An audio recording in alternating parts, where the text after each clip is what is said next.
Yo, what's good? What's up, Buffalo Fanatics? What's happening, everybody? Welcome. It is another Buffalo Bills game day Sunday, baby. And you are joined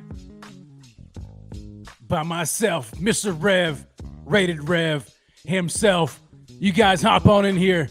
Let's get this thing popping, baby. Bills, Vikings, let's get it going. What's happening, everybody? Let me know how you feeling in the chat. Everybody who's out there watching the game, everybody who's at Highmark Stadium, what is popping? The chat is going off. I see everybody in here. What's up, Chris 716? Let's go, Buffalo.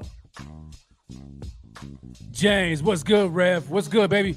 Looking forward to this pregame show. Need to know if JA17 is good to go. We're going to find out if Josh is playing. Italian travels in the house. Go Bills. Lou, right on. Salute to all of our veterans and military. Soldier for life. Let's go Buffalo. Go Bills. God bless. Amen. Absolutely. Oh, baby. I hope everybody in here is as excited about this game as I am. And I know everybody is trying to figure out whether or not Josh Allen is going to be playing today. Everybody needs to know that. That's what we're waiting on.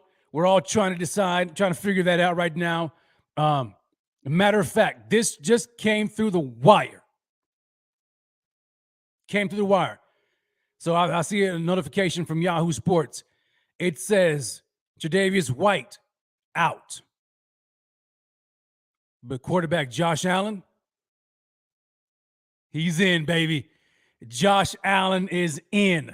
You don't believe me? Check that out. Right there. There it is. Josh Allen is in. So we get to see Josh. He's in, baby. He's playing. Everybody was good. Now let's get it talking. Let's get it popping now, baby. Josh is playing. Now, I agree with Chad Cooper. Chad Cooper comes in, he says, Tre'Davious White being out was surprisingly. Yeah, absolutely. I think that I expected him to be in, especially with the news about Kaiir Elam. I for sure thought that Tre'Davious White was going to be playing. So now it looks like it's going to be Dane Jackson and Christian Benford. So that's very thin, right? Because behind them, we got Cam Lewis. I don't know, man. They're going to have their hands full with Justin Jefferson. So we'll see. But the biggest news of the day, hands down, the biggest news of the day had to be the fact that Josh Allen was playing. So with Josh Allen playing, I feel a whole lot better, a whole lot more comfortable. I know I had mentioned on my show last week that, if Case Keenum had to hop in here and play, it could be a blessing in disguise. Right. And that was all based upon Josh needing to get his mind right. Of course, we wanted him to be fully healthy with that elbow injury. Right. But it was, does he need to just kind of chill and get his mind right? Because the last couple of games, we all know that he hasn't been playing as well as he could be. Right. As well as he has played. He's been missing a lot of guys wide open. He hasn't been checking. He hasn't been taking what the defense has been giving him. So I figured, you know what? Let's let Case play because I figured that Case would definitely check the ball down, take what the defense gives them, and it could be just more of a spark that the offense needs to get back rolling. But that does not mean that he's better than Josh Allen, without a doubt. Josh Allen is the guy. If he's healthy, he's good to go. You start the man, you play him. And so let's hope that Josh Allen, not only is he healthy enough to play this game, which I believe he is, I think he was all week, really. It was just a gamesmanship type of thing by Sean McDermott to get the Vikings to have to, prepare for both Josh Allen and Case Keenum. But let's hope that Josh's mind is right for this game, that he's not going to be making these mistakes that we've seen him make the past couple of games. We can't have that anymore. The AFC playoff race is getting a lot tighter, a heck of a lot tighter. And so we need Josh, all of our superstars, to really step their game up today. I know it's an NFC opponent. Many would like to write this game off because, it doesn't really mean a whole lot in the standings. It's an NFC. No, look, wins and losses matter. I don't care who you're playing. I don't care what conference they're in. It matters. And with the Dolphins, the Chiefs, the Jets nipping at our heels, and you start to see the rest of the conference starting to kind of get the groove going, right? This is a much needed win for the Bills offense, at least to get back in the win category, right? We can't drop 2 in a row. So I'm excited. How do you guys feel about this game right now? What do you guys think? You think the Bills are going to win? You think are you nervous? We got the 7-1 Vikings coming in. 7-1 Vikings. They're no slouch, ladies and gentlemen. They are definitely no slouch whatsoever. I mean, you got Justin Jefferson. That is going to be one of the key matchups I'm looking forward to seeing. Is looking at Justin Jefferson matched up against whoever. I don't know if he's going against Dane Jackson or if he's going up against Christian Benford. Whoever it is, they're going to have their hands full. When it comes to, and just let me I guess, put this out there. We need to make sure that our expectations are in the right way, in the right place, right? Because whenever you're playing against elite caliber players, you can never really shut them down, right? All you can do is they're gonna go off. They're gonna get theirs. You want to contain them, right? You want to make sure it's the secondary players that don't go off. Adam Thielen, right? Their new tight end, T.J. Hawkinson. You see, those are the guys we need to make sure we shore up, right?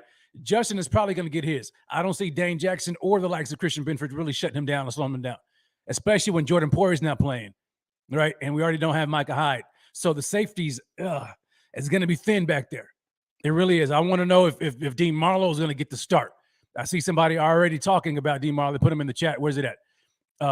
Yeah, Bills Mafia, FUQS says, yo, Marlowe? Yeah, I'm assuming Marlowe is playing, right? If anybody has that information as far as the game day actives and inactives for the Bills, put it in the chat and just let us know, because I'm trying to figure that out right now, because a lot of this stuff just comes in like right here. So good thing is that we got Josh playing, so he should help us out quite a bit. Oh, here it is. I'm sorry, I just now see it 16 minutes ago. Let me see. And matter of fact, let me go ahead and just share my screen so everybody can see it. Let's see here. It looks good though so far. Let me share it. Where am I at? There we go. Here it is, ladies and gentlemen. There it is. Here's a game day breakdown. So, Josh Allen, Case Keenum playing, right? All right, so now let's move over here to the D-backs, because that's what's important. Damar Hamlin, Jaquan Johnson. Oh, my gosh. I do not want to see Jaquan Johnson play today. I do not. Teron Johnson. Okay, Xavier Rhodes is up. Dane Jackson, Dean Marlowe, there he is. Saran Neal, Cam Lewis, Christian Benford. Oh, man. The inactives, okay, of course, we know Jordan Poyer and Kyrie Elam wasn't going to be playing. Tre'Davious White is a big surprise. Greg Rousseau out. Balin Spector out. Justin Murray, Tommy Sweeney. Okay, so linebackers, this is another place I wanted to make sure that Tremaine Edmonds and Matt Milano were going to be good to go. They are good to go. So at least we're good right there, right? So we have some of our leaders on the defense. We got our two Pro Bowl caliber linebackers in Edmonds and Milano playing today, which is great news.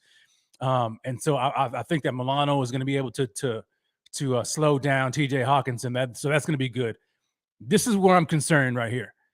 Okay, I'm okay with Dane Jackson and Christian Benford, but man, beyond them guys, when you get the likes of Cam Lewis, oh man, Saran Neal, if he has to play, that is not looking good. Hopefully Xavier, I don't know what he's going to look like, so hopefully Xavier Rhodes is decent enough, right? If we need to call upon him. But this right here, DeMar Hamlin, Jaquan Johnson, mainly number 4, Jaquan Johnson.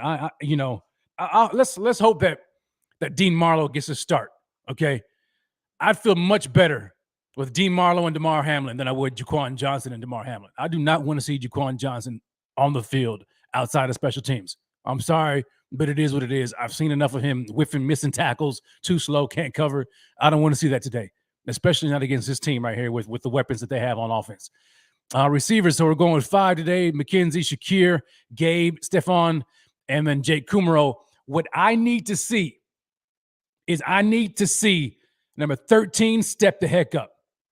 I need Gabe to step up. Gabe Davis needs to put on a show today.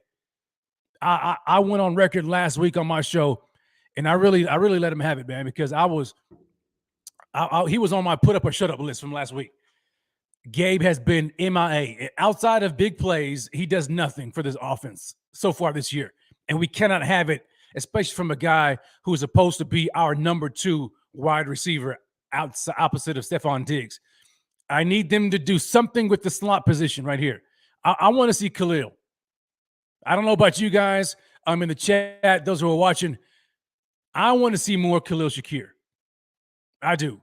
I mean, I've got YOLO Dancers coming in here saying, who think McKenzie has a revenge game? I don't know if McKenzie has it in him, to be honest.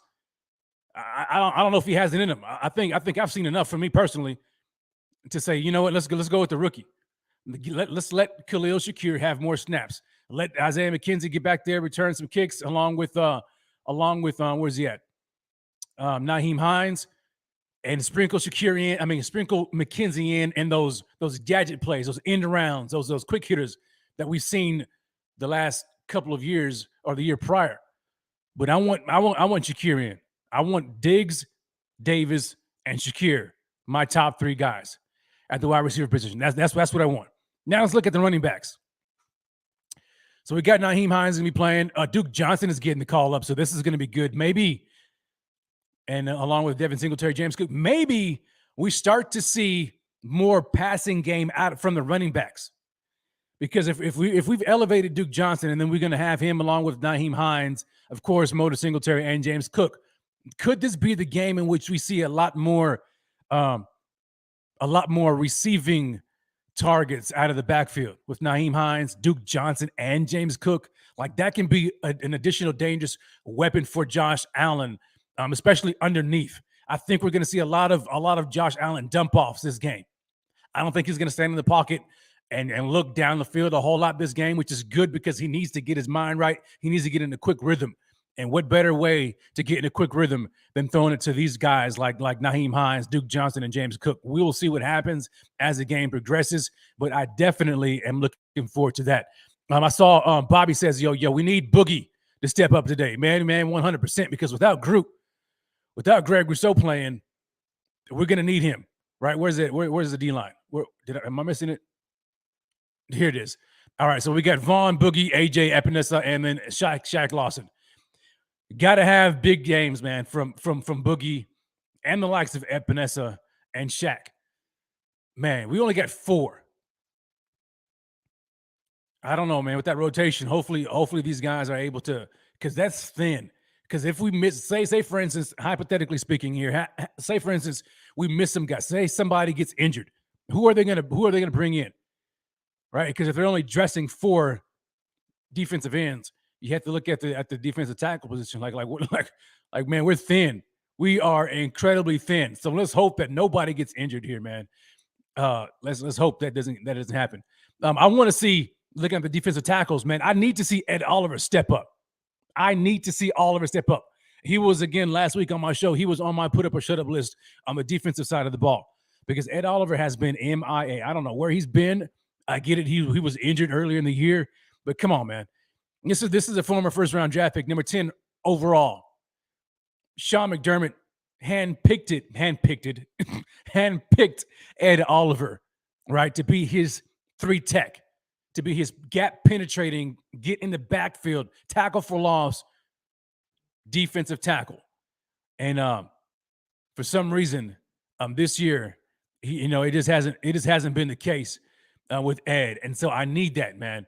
I definitely need that. A guy like Daquan Jones, man, he's been stepping up. He has been the catalyst across that defensive line, in my opinion, this entire year. He doesn't get enough credit, but I love me some Daquan Jones. Jordan Phillips is here. Tim Settle.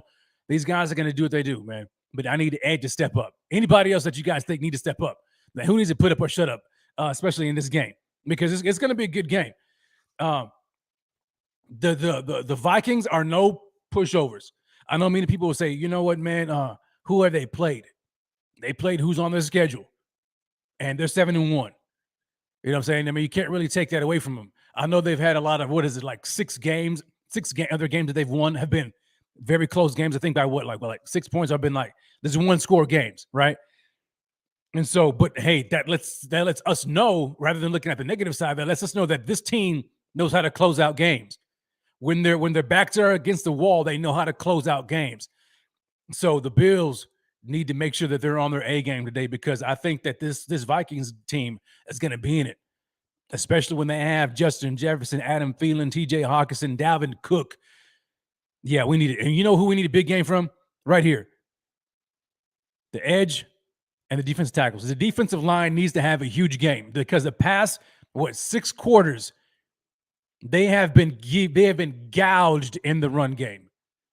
When the Packers ran for 200 yards on the Bills' vaunted defensive line, many people said, you know what? It's not a big deal. That's what they wanted to happen, because the Packers and Aaron Rodgers had no passing game. So them running the ball towards the end of the game just essentially ran the clock out. That was good. I was like, you know what? Could this be pause for concern? Could this be reason for concern? I didn't think it was, but it's just something that we needed to look at. What happened into the Jets game? They got ran all over. 170-something yards in that game, given up on the ground by the Jets, who were without their starting running back in Breece Hall. Michael Carter and company ran all over the Bills' defensive line. Ridiculous. And so now I think it's something that we need to look at. Now, I think Frazier and some of the players like Jordan Phillips, they said, yo, we just need to tackle better. The guys are not fitting their gaps properly. Well, whatever the case may be, we can't have this, especially not from a defensive line that is as good as this D-line is supposed to be. So they've got their hands full, because Dalvin Cook coming into town, I guarantee you they're going to try to run the ball. And they're going to try to do the same things that the Jets did and that the Packers did. So it's going to be a game for these guys, man. We need these guys to show up. Absolutely. Absolutely. What's up, Rico? My man. Rico says 1 minute, so you guys hold on a second. I think Rico's getting himself together. All right. So, yeah, I need big games, man, from this defensive line. Big games from this defensive line, man. It's about to go down. I think this is the game that they had to, it's like put up or shut up for the Bills. For real. Like, are these Bills like legitimate for real guys, or are they going to get run over by the Vikings? We can't have that this game. And so I'm feeling it, man. I believe that these guys are ready to go. Rico's ready to go, looking fresh. What's up, my man? How you feeling, baby? Happening. What's good? What's good, everybody? Listen, how far did we get, man? How far did we get? What are we talking about? I mean, we here on the roster breakdown, man, looking at the game day inactives and active lists. And so we're going through these guys right now. The main one, man, Josh is in. Josh is in. Josh is starting, or Josh is just active? He's active. I don't know if he's starting or not. There we go. We don't know. Yeah. And I got something. I got something. Get that thing off there real quick. I just gotta say something. I gotta say something. Can we just, as people from Twitter, as people from, you know what I'm saying, all walks of life, you know what I'm saying, if somebody has a mother effing opinion on something, they have an opinion on something. If you like it, you like it. If you don't like it, you don't like it. You know what I'm saying? I see too much nonsense going on social media. Is Josh active? Is he not active? Let me tell you something. Just because they make Joshua Patrick Allen active doesn't mean he's going to start. He may start or he may not. I had some of my, I got to talk. I had my guy, Dave from BIB, stating in the damn opinion that, yo, guys, just because he's active doesn't mean he's starting. What kind of dumb shit is that? If he's active, why would they bench him? It's possible. Do you know why? Back in, I don't know what year it was, Big Ben hurt his ankle real bad or something like that. He had some scrubs start in from. I don't know who the scrub was. They did not start Big Ben. They had Big Ben sit out as a very expensive emergency backup because they want to rest him. If they don't need to start him, they'll just let him chill. I don't have to designate Matt Barkley to come in and do whatever. I may want to preserve my $250 million quarterback. I may need his expertise on the sideline. You know what I mean? Coach up whoever. But if I don't need to put him in, I'm not going to put him in. Now, I'm not saying it's not going to happen, but for those that are coming after people just because of that, man, shut the fuck up, man. Shit, it happens. It happens. Now, he may play. Great. If he doesn't, precautionary reasons. Let Case Keenum go in there and prove that he's got some. Golly, I had to get that off my chest. Rico preaching this morning, man. Amen, brother. Much, man. I apologize to be cussing on this Sunday. I apologize, but yo, that shit irks me, man. All these people acting different because they got a little blue check mark by their name, man. Bro, and they pay for that check mark. That's what I'm saying. $8 check mark, man. Yo, let's get back. What's good, baby? Yeah, man. So, yo, how you feeling, Rico, man? Yo, we hadn't been on together, man, in a while. Yep, how you feeling about this game? I feel good. You want to know why I feel good? I feel good because we have an ability to reset. You know what I'm saying? What these Bills have looked like the last 6 quarters. You feel me? Yeah. Last half of the Packers game. Last game was some BS. We didn't play well. We played like garbage. That's probably one of the worst games we'll play all year, I hope. Mm-hmm. So we're going into this game with a mind to reset. Now, whether we have to reset with Josh Allen or whether we have to my man said Rico needs cooch. Boy, y'all better. Don't need nothing. Rico gets enough of his share of that good stuff. Anyway. You see all them kids? Yeah, he get plenty. Yeah, my boy gets in it, man. Anyway, Victor's stupid, man. Victor wish he got that coochie. Victor's like, I wish I was like Rico because I want some of that. Rico sleeps in that thing. Anyway, we're going back. Let me get out of that. So the point I'm trying to make is this, right? We're about to find out what's really good. The adjustments that need to be made. Ken Dorsey, what will you do? Who will you showcase, right? Are you going to how much money is Dawson Knox making? Isn't he making like something ridiculous? Bro, he's making way too much money not to be doing nothing, bro. Thank you very much. We got it. Like as an offensive coordinator, you got me talking like LL Cool J in any. I hate it when he said that. As an offensive coordinator, closure. You got to get your guy involved. $14 million to be a run blocker and occasional. You know what I'm saying? That's stupid, man. Yeah, you know what I'm saying? Like you should be ideally our third best option, right? Yeah. Obviously, you got Diggs, obviously you got Davis, and then it should be, you know what I'm saying? It should be Dawson Knox. But come on, son. Like, it's one of those situations where you're like, I would like to see more of Dawson Knox. And it's not because he can't play. We know he can play. Yeah. We have to be able to get my man, you know what I'm saying, put a package up for him. Let's showcase him a lot. You know what I'm saying? Like, dude, I'll be damn. Man. Come on now. Anyways, that's bro, how I feel. You got it. I'm sorry, man, but I'm with you 100%. Like last week I was talking about, I was like, yo, players who need to put up or shut up. And Dawson Knox was like one of my guys, man. Because I'm like, yo, we need him to show up. And he's getting paid way too much money not to be doing anything. But then I was like, you know what? It could be the fact that Ken Dorsey is not featuring him enough in his offense. And then Josh Allen not looking at him like he needs to be looking at him. He needs to get his mind right, man. But yeah, we need to see these guys, especially the likes of Dawson Knox and my man Gabe Davis, show the heck up. Let's talk about it. By the way, Caroline, what's up, Caroline? Caroline, listen, what's up, Caroline?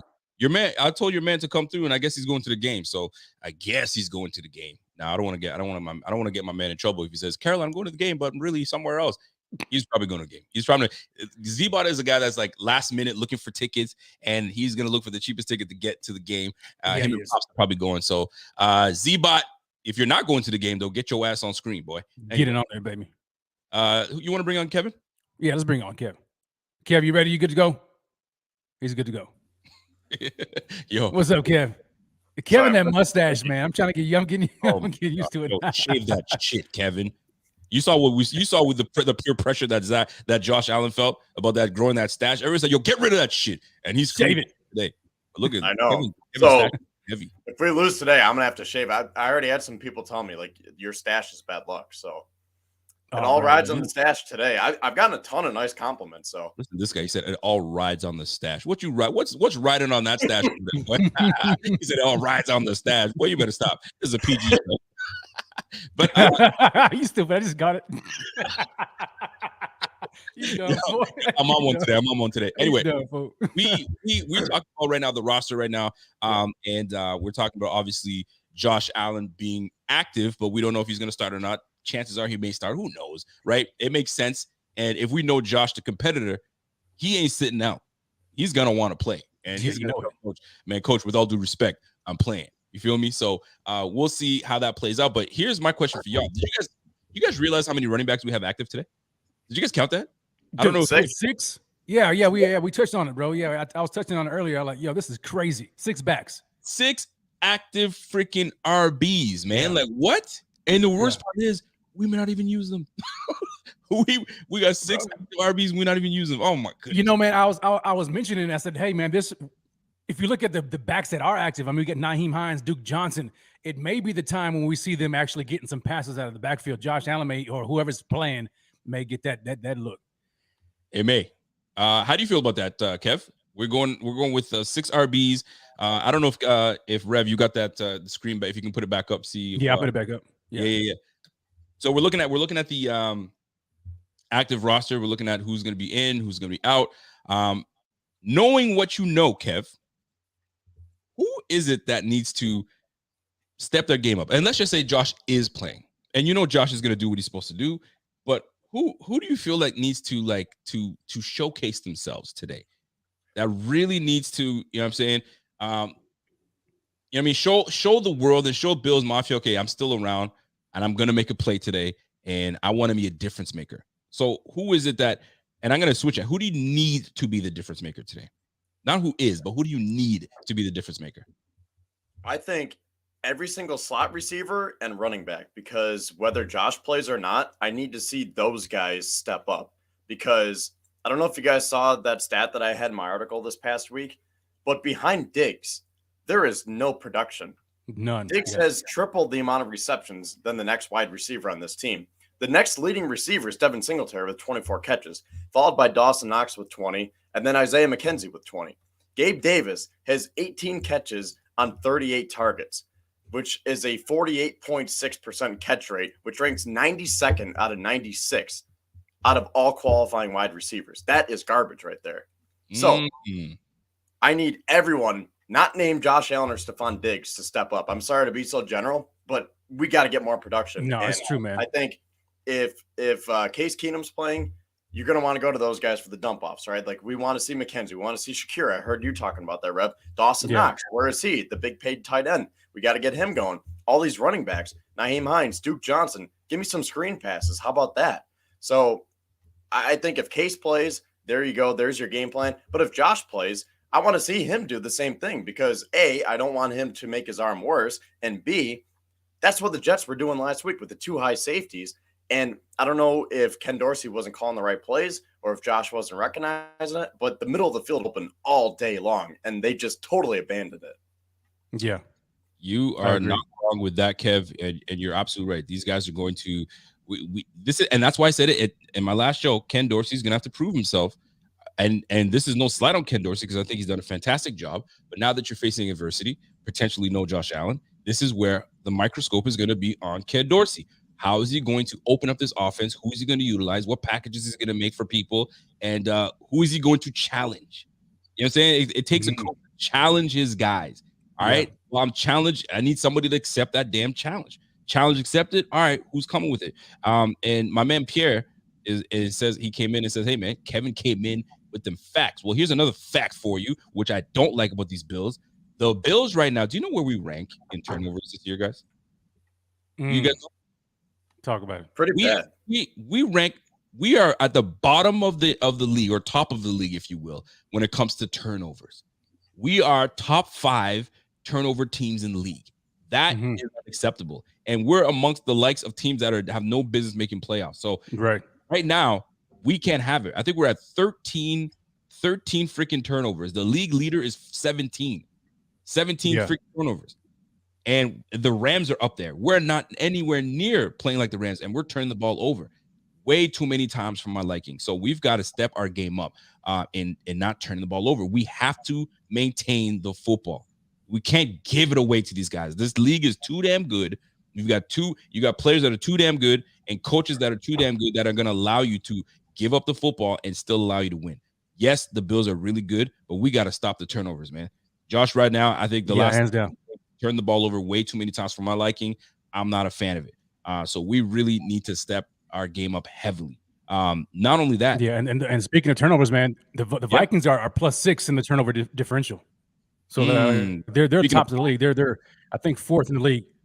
Yeah. So behind the Eagles, Ravens, Cowboys, and the Vikings.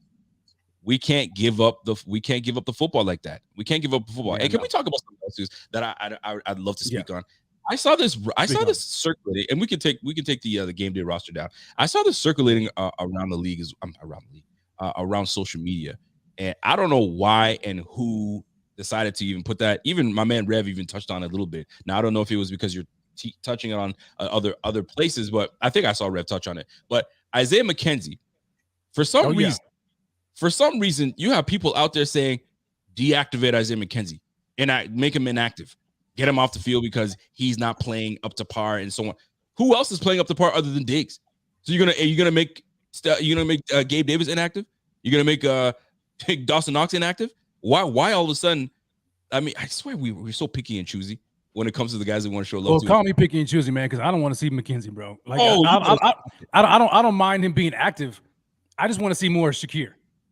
That's what I want to see. I think when Shakir has gotten the chance, I think he's proven himself more and more. McKenzie, man, sometimes unless he's getting those end arounds or he's wide open, man, especially he's having a difficult time against man coverage, especially when the defense is like right on him, contested catches, he's dropping them.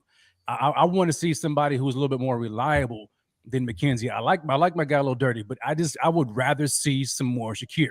That's just me. Somebody earlier said, "Hey, maybe this is a game that this is a game that McKenzie revenge game for McKenzie." It could be. It should be like that for everyone because everybody needs to do it. Should have a bad taste in everybody's mouth. Now, I don't know how Kevin feels about Isaiah McKenzie and his abilities. Have you now wavered on the ability of McKenzie, or do you feel strongly about McKenzie? I mean, I've always been an Isaiah McKenzie fan, but I think that he's kind of proved over the last few weeks that he's not a full-time slot receiver. And I think that's why they went out and they got Nyheim Hines. And he never was. Yeah. So, and I think they tried. But it's so weird because he was the best wide receiver, so we heard in training camp. He got all the hype. And, Isaiah McKenzie looks great. And we don't need Cole Beasley anymore. Yeah. So he was getting all the hype. And then Jamison Crowder comes in. And we're like, well, what's going on? Because I thought you signed him for the same reason. And then they tried platooning the two guys. Well, then Crowder goes down and you're thinking, okay, well, Shakir's going to slide in. And now they're just trying to give McKenzie that full-time gig. And it's like, well, hold on here. You're trying to – when he came out of camp, he was looking great and you were still diminishing his snaps. And now that he's not looking great, you're increasing his snaps. So I want to see more of Khalil Shakir. Mm-hmm. I'm not mad at that at all. But I feel like some folks will, and this is where I think this is where I'm bothered. Bash Isaiah McKenzie and speak negatively of him. He's XYZ, and then bring up Khalil Shakir. Why can't we? Utilize them both? Because let's be real, McKenzie was never supposed to be like the quintessential like slot receiver. They were always going to interchange him and Crowder, no matter what, no matter how you saw it. And on top of that, the addition and drafting of Khalil Shakir, you knew that was going to be a rotation in that. There's no set slot receiver. Now, where we can elevate a little bit more of Shakir is anytime he's been on the field, he's produced, right? That's one thing we can't deny. He's produced, so let's sprinkle a little bit more. But McKenzie is very integral to this game because he keeps people off their toes because of his speed. You can't deny his quickness. You can't deny his speed. And once you get him going, I mean, it's the sky's the limit. And watch him have a big game today because Ken Dorsey's going to have no choice but to now, watch how much he utilizes, I guess, Josh Allen if Josh Allen starts. And if Josh Allen doesn't start, you're going to see a lot of movement and ball spreading to slot receiver, running screen plays, maybe a tight end screen. So it'll be very interesting to see what Ken Dorsey does. And that's the one person I'm watching a lot, see how he uses this. Very much. This is a huge game for Ken Dorsey, man. I agree with you 100%, Rico. Yeah. I think the thing with McKenzie, which kind of hurt it, was the fact that he got pushed into the starting role when Crowder got injured. But I think he fits best when he's used as that gadget guy, when he's able to take advantage of his speed. I will agree. let Shakir do his thing or Crowder, but of course he's injured, and so I think this game is gonna make or force Dorsey to use other weapons outside of Josh Allen himself and then Stephon Diggs. So if he can show that he's able to distribute the ball, and not just Josh Allen, but Ken Dorsey calling the right plays to guys like this, like I think I mentioned earlier about the running backs being up, Nyheim Hines, Duke Johnson, James Cook. If he can spread the ball out to those guys, quick hitters, boom, it's going to keep the defense honest, especially because we don't want Josh standing in the pocket, not against this defensive line, because they've been known to get after the quarterback and have a high rate of success in their pass rush with just rushing only 4. So we don't want Josh standing in the pocket all day. Dump it off to the backs, to Shakir, McKenzie in the round, whatever the case may be, because we know a lot of people are going to be looking at Stephon Diggs. But man, I'm ready to talk about Gabe Davis, man, because that brother right there. We'll get into Gabe Davis. I'm getting too anxious, man. We'll get into it. I do want to touch on the run game just a little bit. Yes. So we have Nyheim Hines. We've got James Cook. We've got Devin Singletary. Elevated Duke Johnson. What are your thoughts on this run game? And is this the game where we see a lot more from Nyheim Hines, or is it going to remain the same? Devin Singletary gets the pecking order, and then it's sprinkled in between James and Nyheim. And I don't know where they see Duke Johnson, but this run game, is this the game that Nyheim Hines is given a more prominent role? And Kev, I'll start with you. It's kind of hard to say because I don't know what they're doing with the running back situation right now. So let's start with Tywan Jones and Reggie Gilliam, because those guys count, but not really. So really, we're working with 4 running backs: Singletary, Hines, Cook, and now Duke Johnson.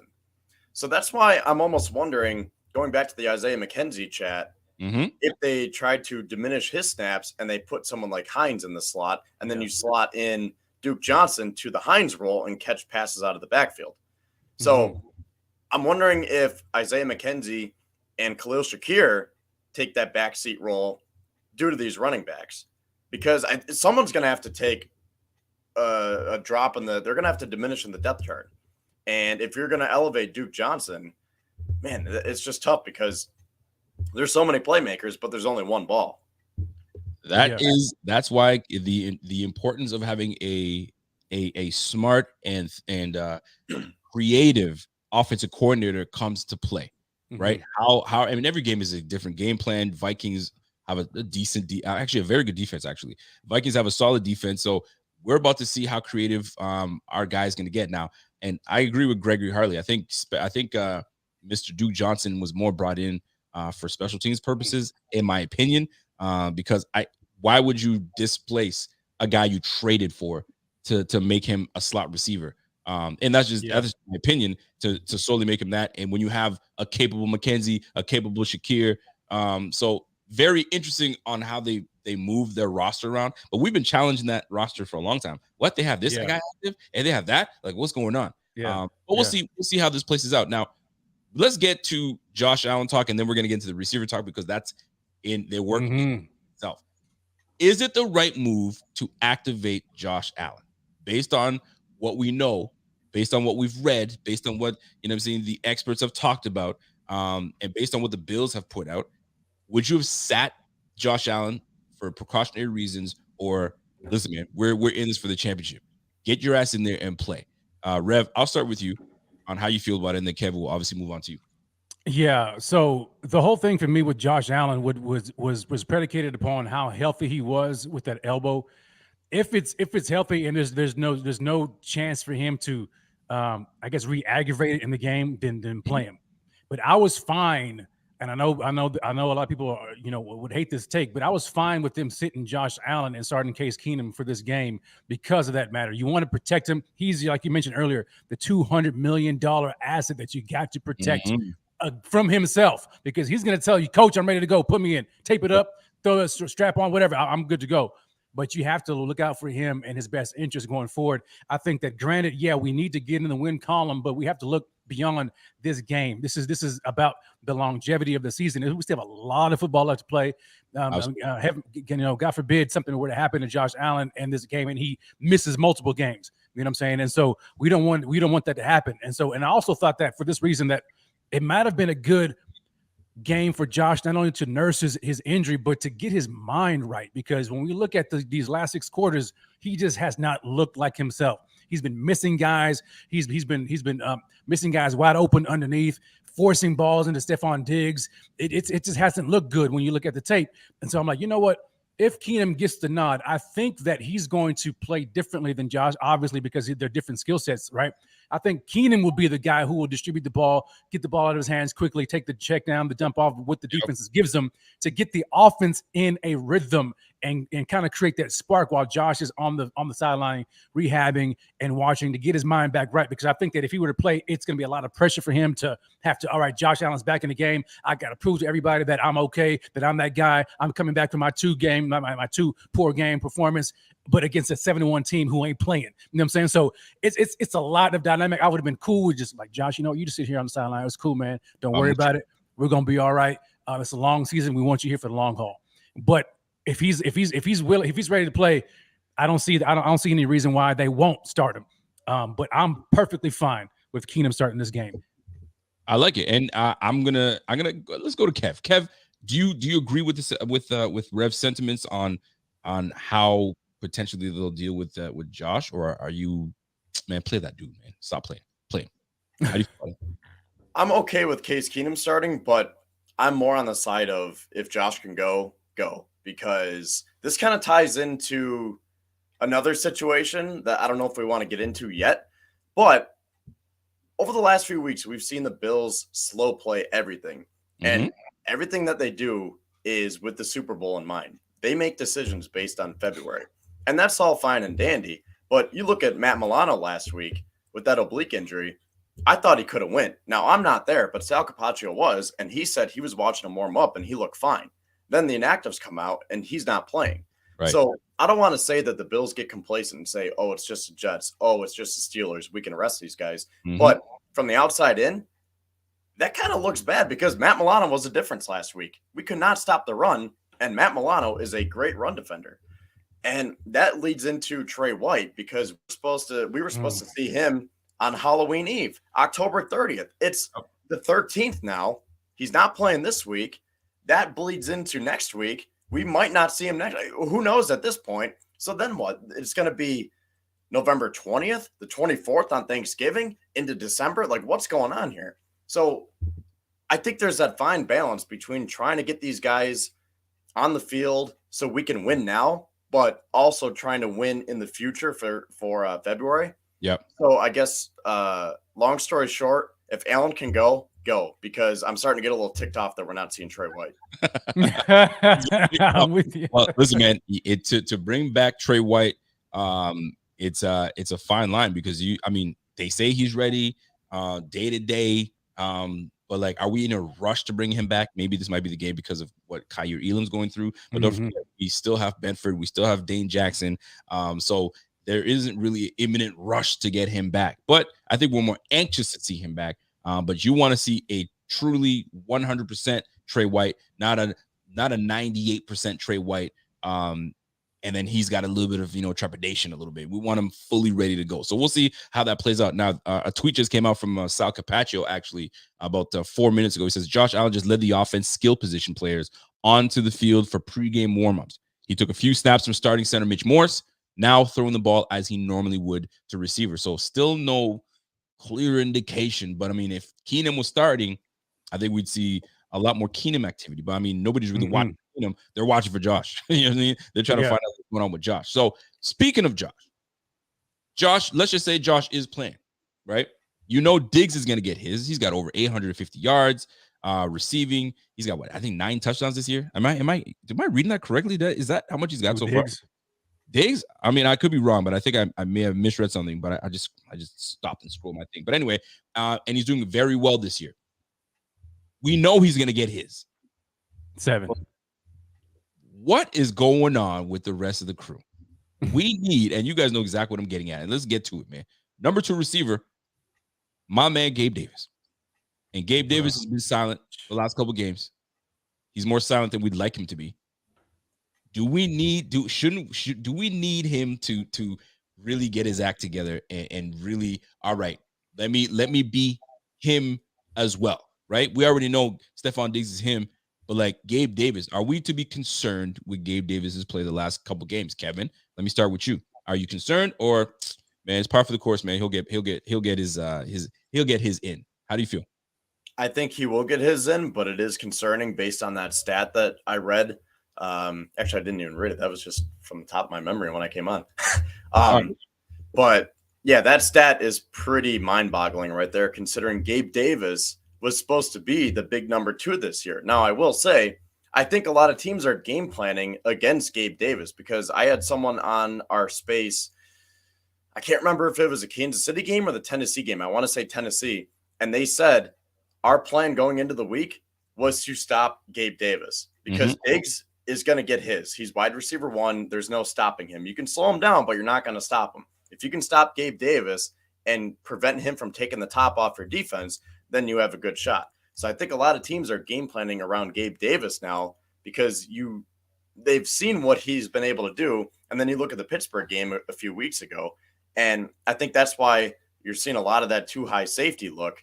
And I think that's why it's so crucial that the Bills try to get their short to intermediate game going to open up the deep game. Because if you just keep trying to go deep every single time, the defense is going to tee off on you. So you have to be balanced and get that rhythm and get everything moving in sync. And then once they're like, oh, wow, Nyheim Hines is out there, Duke Johnson's out there, James Cook, we got to stack the box. Boom. Then you go deep with Gabe Davis. 100%. And I like your thought process in that. And time will tell on how we end up, finding out how we're going to move forward with this. I mean, a lot of people are still kind of wondering what's going to happen. I mean, we'll just have to wait it out and see what's happening. Now, I want to flip the script a little bit, and I want to let's go into saying bold predictions. Let's go into hot takes. Let's this is pregame, so I mean we could be way right or absolutely dog shit wrong, right? We're about to find out how we feel about this. So we're talking about matchups here, guys. And right now there's a big matchup on the defensive side of the ball. And we're going up against Adam Thielen, which is a very good receiver. We're going up against Justin Jefferson, that most feel that is one of the best in the game, one of the best young receivers in the game. And as he is, he's a star. Rico, that flannel's fire. Yeah, man, it's one of these Dickie jackets that I got. Yeah, no, I've had this for years now. But so looking at this defense side of the ball, how do you defend knowing that Kaiir Elam's out, Christian Benford's probably going to be the next man up, Dane Jackson, and then you've got old Jordan Poyer. So you're going with DeMar Hamlin and potentially D. Marlowe / Jaquan Johnson. Are we to be concerned with Justin Jefferson, Dane, Cook? So there's a pretty good offensive side over there. Kirk Cousins, dare I say Kirk Cousins, but more specifically Justin Jefferson. Are we shook? Can we handle him right now with the depleted defensive backfield? Rev, how you doing, man? Look, I'm telling you right now, man. Justin Jefferson is that dude. Like, I think the key matchup for me is, and they're not going against each other, but it's a Diggs versus Justin Jefferson. All eyes are going to be right there, right? Because they want to see which team won the trade. You know what I'm saying? So these guys are going to be going after it this year in this game. I think that you're not going to stop Justin Jefferson. You can't do it. It's just like trying to stop Diggs. You can't do it. He's going to get his. I don't care who you put on him. Dane Jackson sure ain't going to stop him. Christian Benford, you're just not going to do it. So it's all about the secondary players. Adam Thielen, TJ Hawkinson, Dalvin Cook. You know what I'm saying? Is those guys right there. I was concerned at the safety position when we don't have Jordan Poyer. We already don't have Micah Hyde. You throw in DeMar Hamlin, who's been good. Jaquan Johnson's been hot garbage. I don't want to see him playing. And then D. Marlowe. Hopefully D. Marlowe gets a start alongside DeMar Hamlin. We have to keep the ball in front. Don't let them guys go deep and get behind you. You know what I'm saying? But the fact that Tremaine Edmonds and Matt Milano are playing eases my concerns a little bit, because at least we know with those guys in coverage, we should be fine along the middle of the field. But I'm just concerned with those secondary guys like Adam Thielen going off today, and possibly TJ Hawkinson. Yeah, that TJ Hockey he's a dude, man. So Matt Milano, I'm glad that he's suited up because he's gonna have his hands full today in coverage. But I was concerned about the depth of the cornerback position because we are so incredibly thin behind Benford and Dane Jackson. If either one of those guys goes down, man, who's your third cornerback that you put in? Cam Lewis? Like against these guys? Look, I think I may be getting ahead of myself, man, but I think this game is gonna come down to the defensive line. We need pressure on Kirk Cousins, because if that man is able to sit in the pocket all day long and see the field clearly, we could be in for a long game, a very long game. So, and that's not even including Dalvin Cook, who the defensive line better step up and better be watching out for, man. So, yeah, big boy is coming. let me jump in on this real quick, because Pierre the King has a problem with people in the chat right now. He says, losing? What has gone on with Bills Mafia? Golly, I can just hear Pierre saying, golly, big fella, what are we thinking? So, I mean, let's play off of that. Yeah. Are we shook of the Minnesota Vikings? No. I'm not shook. No, we're not shook. I mean, we can strap up and play against anybody. You know what I'm saying? Are we scared against shirtless Kirk? Well, listen, let's talk about it, because the Minnesota Vikings. Kirk ain't. Yeah. Was that what you were gonna say? I was gonna say, man. I mean, Kirk. I mean, we can't sleep on Kirk, man. I mean, and that offensive line is doing pretty good. So we know who Kirk is. We know what he does, right? Let's talk about get the ball out, man. Let's talk about Kirk, because the Minnesota Vikings this year, I mean, in the games that they've played, week 1 they beat the Packers handily, and everybody's handling the Packers. So did it really matter? Did it really matter when the Bills beat the Packers, right? Right. Vikings, Eagles trounced the Vikings 24-7. Then they go and play against the Lions. They barely got out of playing against the Lions. They won 28-24. Then they play the Saints.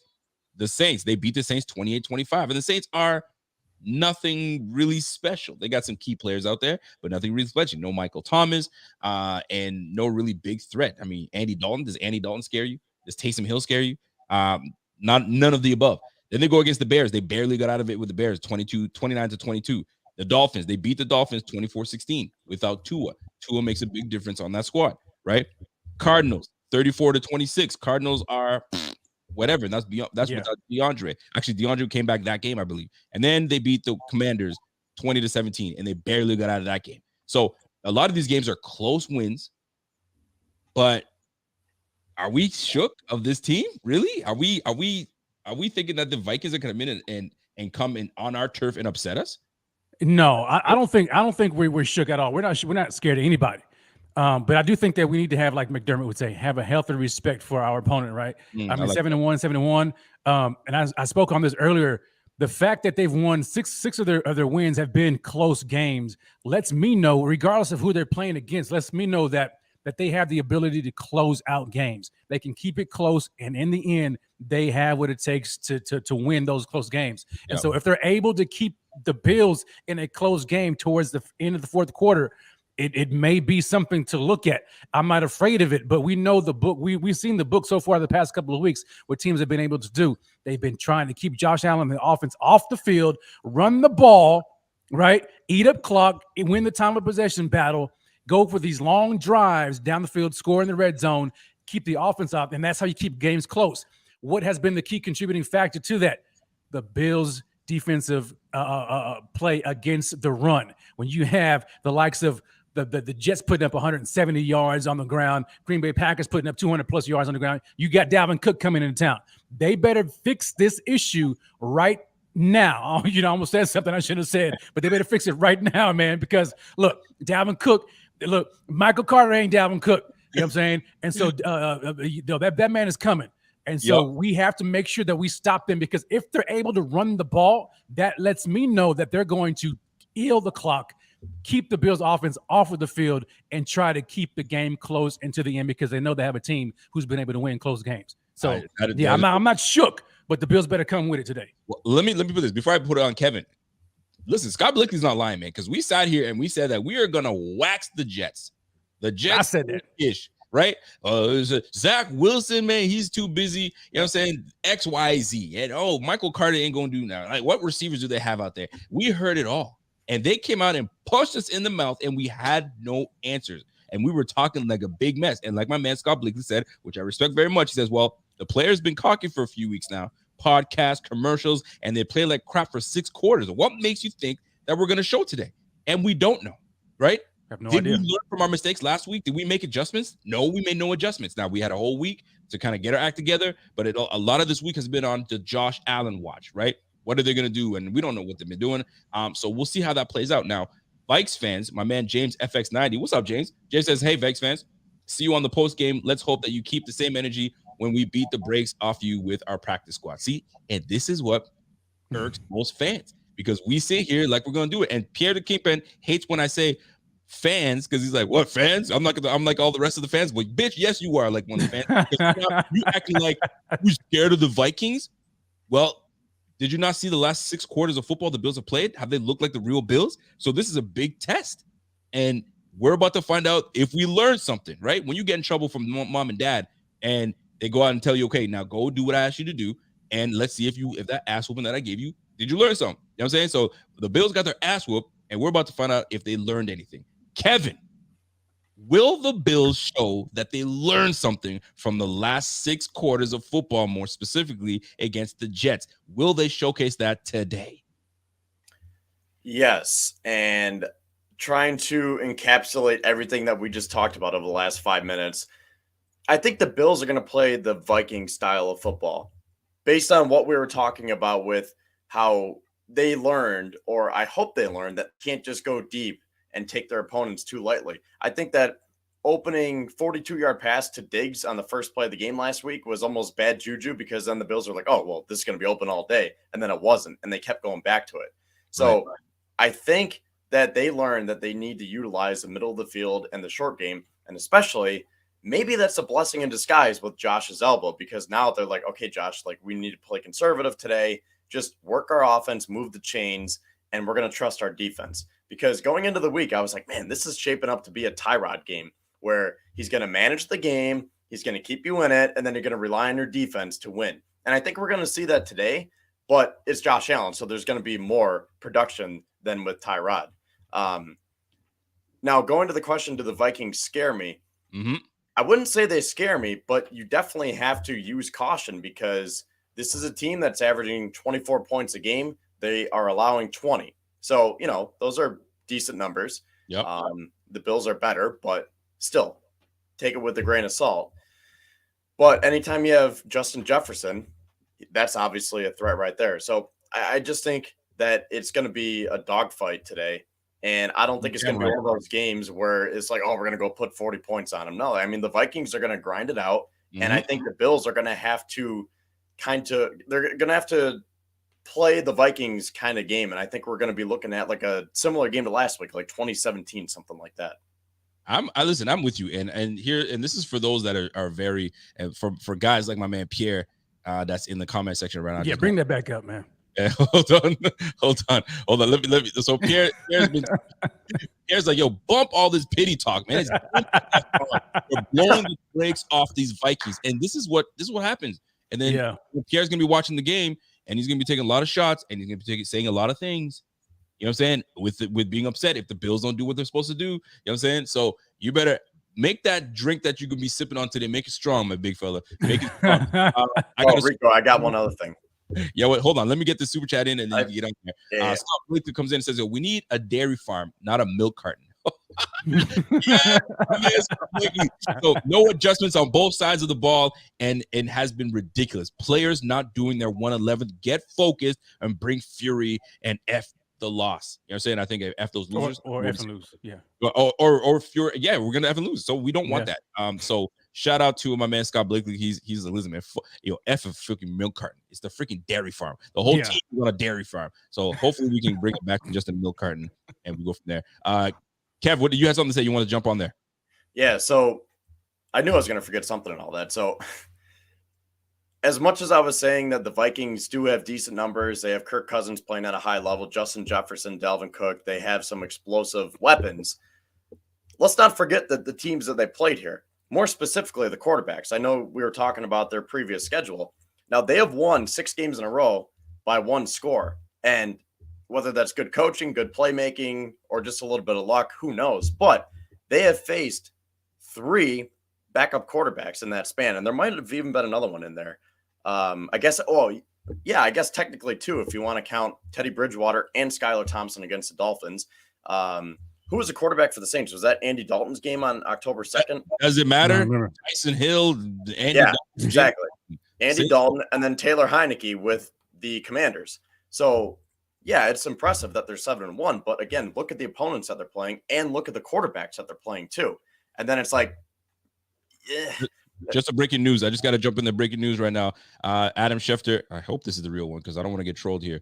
Yeah, man. Make sure you got all these new verifications. Check the check twice. Double check. Let me check that double check mark. All right, double check mark in. Adam Schefter with 9.9 million followers. Whoever bought that money, kudos to you for trying to fake me out. But if this is the real Adam Schefter has just tweeted that Josh Allen is in fact starting at quarterback today versus the Vikings. Per source, 1 week after he hurt his ulnar collateral ligament, he is back behind center. So, folks, we can forget about Case Keenum, thank goodness, and Josh Allen is back. So, does this change your views on anything? Heck no. This just makes it even stronger because now he knows what's on the line. And here's what it comes down to. And I don't mean to cut you off, Kev, because we just want to get into it because we want to get into hot takes. That's all I had anyways.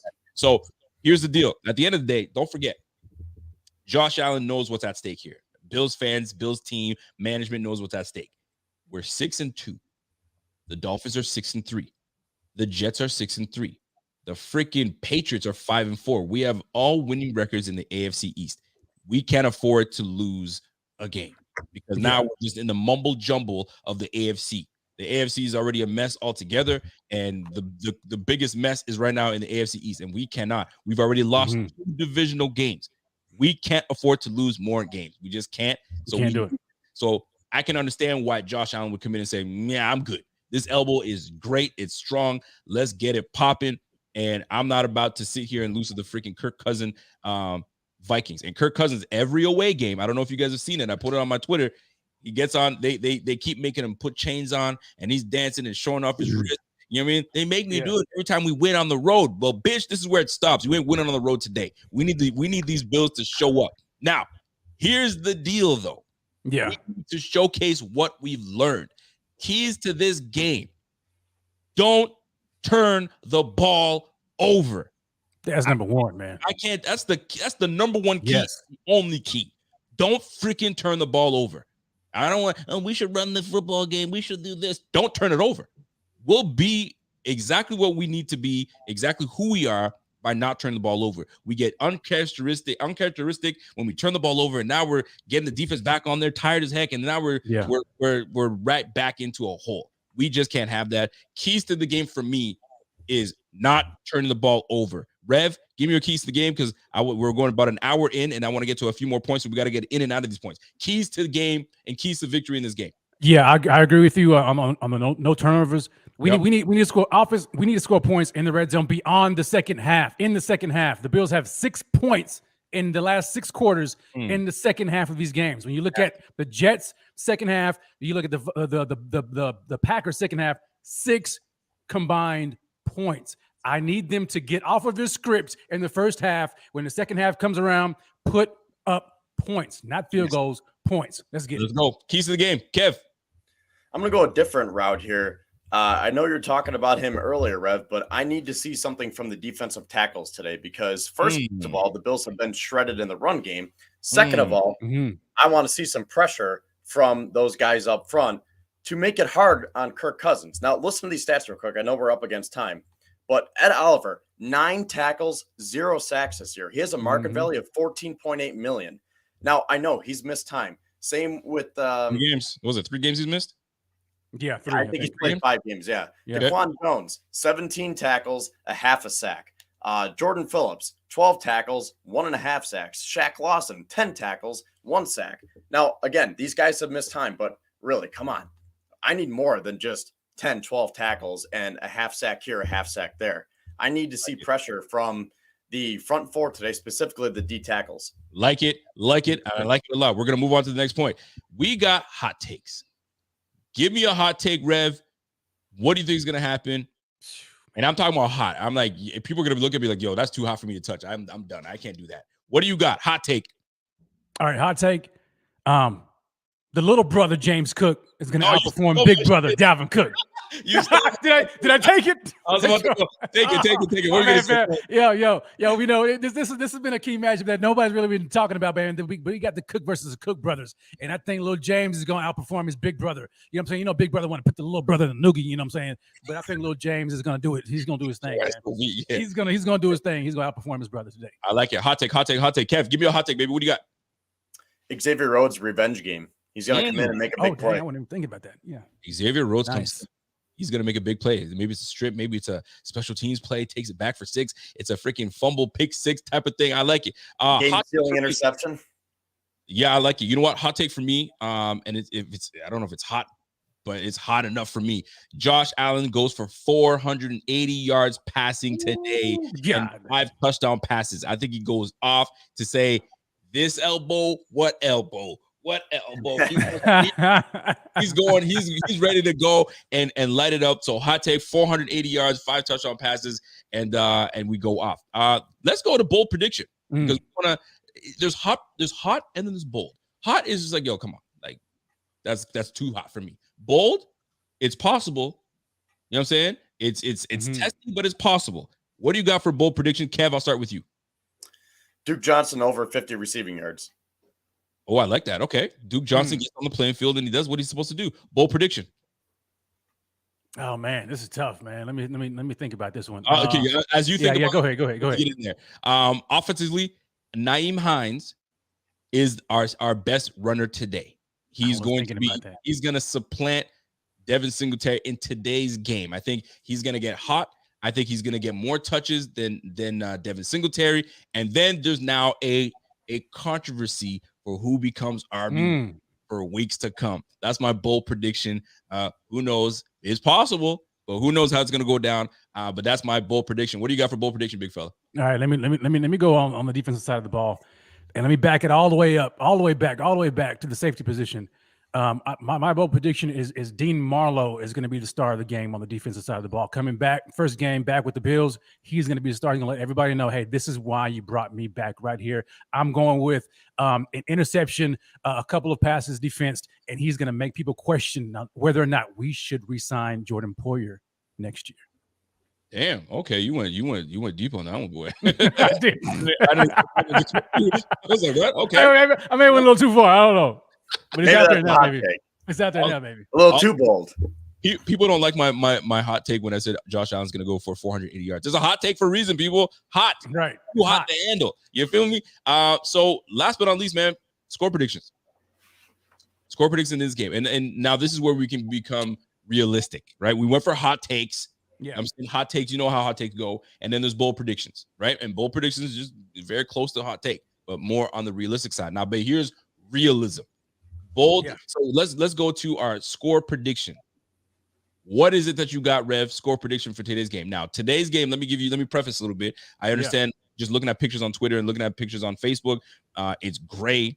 It's a little chilly. You know what I'm saying? So it might not be one of those games where it's a passing game, but Josh Allen is a freaking quarterback that loves to just throw the bomb.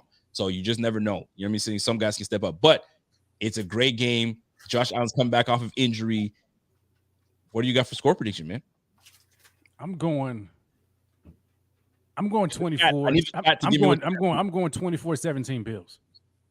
I've been waiting for a 40 burger all year, but I don't think it's gonna happen this year. This game, give me 24-17 Bills. Close game. 24-17 Bills. John Yotis comes in and says 31-21. Mr. Miyagi. Oh, I said Miyagi. It's Yogami. 28-13. As I'm reading these as I'm going to list off these score predictions, I want my guy Kev to come in and give me his score prediction of this game. I got Bills 20-17. I think, like I said, it's going to be a slugfest, just back and forth. The defense is going to have to step up big. I don't think we're going to see a lot of points from either offense. I think Diggs and Jefferson, they'll get theirs. Josh will make his plays. Kirk Cousins will make some throws here and there. Yep. But at the end of the day, I think it's going to be pretty much like last week, just 20-17. 20-17. My man Scott Blakely is just not liking this matchup. He's not feeling it. He's not feeling it. And I respect it. He doesn't like the matchup. The matchup is not great for him. I'd like him to, elaborate a little bit on the matchup a little bit, but not too much. And this little slight characters that you guys have. But he doesn't like it. He says the Bills lose 27-17. And here, I'm going to just guess why he says 27-17 Bills lose, because don't forget, this is a copycat league.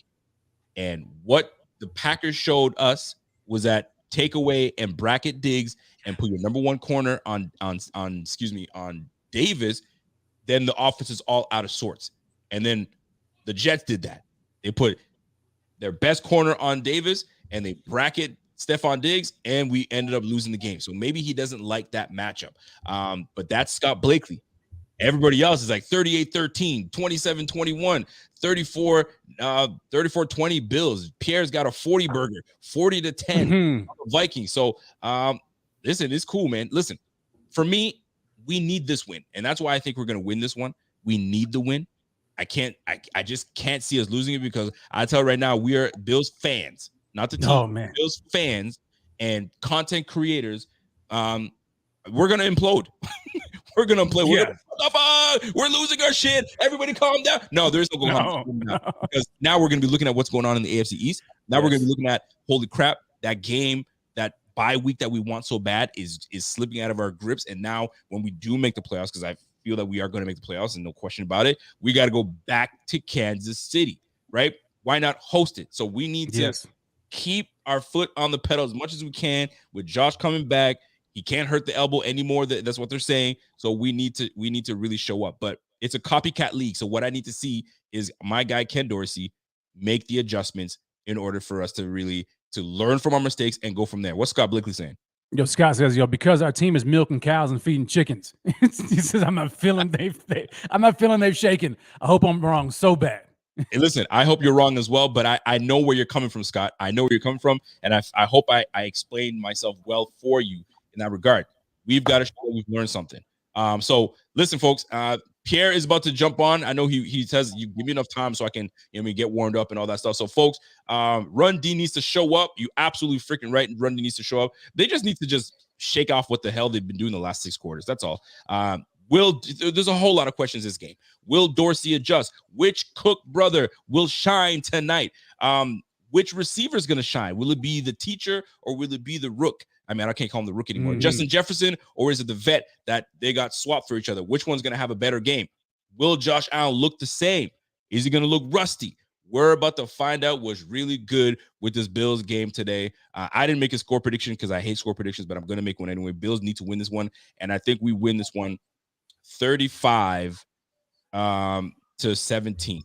I say 35-17. And one last thing, nobody's talking about this too much, but Tyler Bass needs to, you know what I mean? I need some, I need some consecutive field goals from my guy Tyler Bass. I need you to go flawless today. I need you to go, you know what I mean? If we don't need field goals today, great, but your extra points could be on point. And if we do need to take some field goals, bro, nail them things. We're gonna need you. Get him on the left hash. You ever realize that when he's on the right hash, he misses? I haven't realized it. So Watch. We'll be paying attention for sure. So, ladies and gentlemen, that's it for us. If you guys enjoyed the show, do me a favor, smash that like, you know what I'm saying? And let's get the dub.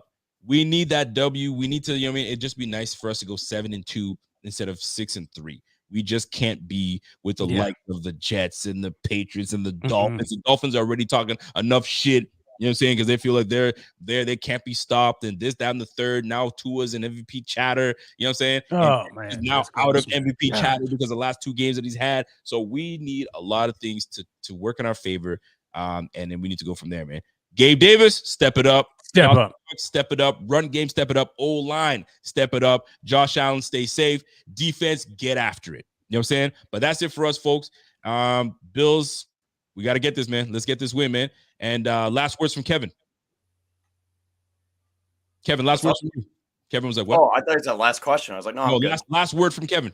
Oh, my last words are go Bills. Yeah, last words from Red. Let's get this dub, baby. Let's get this dub. And listen, man. Ladies and gentlemen, go Bills. Let's get this dub. And we'll catch you next show and get with Pierre. And then on the post-game show with my man, with me. You know what I'm saying? I'm so used to saying who's going to do whatever. And on top of that, there's going to be a Spaces show. And I think my man Kev, you doing a Spaces show later sometime this evening? If I can get in. Last I know, I'm locked out. So that's right. We're still doing the technicalities. We're still do the technicality. So we're gonna have to work that out, man. All right, guys. I might do it on my account. So go to my Twitter page. Right. Go to Kevin Syracuse's. I mean, you guys already know what it is. It's down there. There it is, Kev. So it's K Syracuse 5, and we'll do our job to retweet it and go from there, man. So guys, let's get this dub. Let's get it. Ladies and gentlemen, We're gone. Let's go.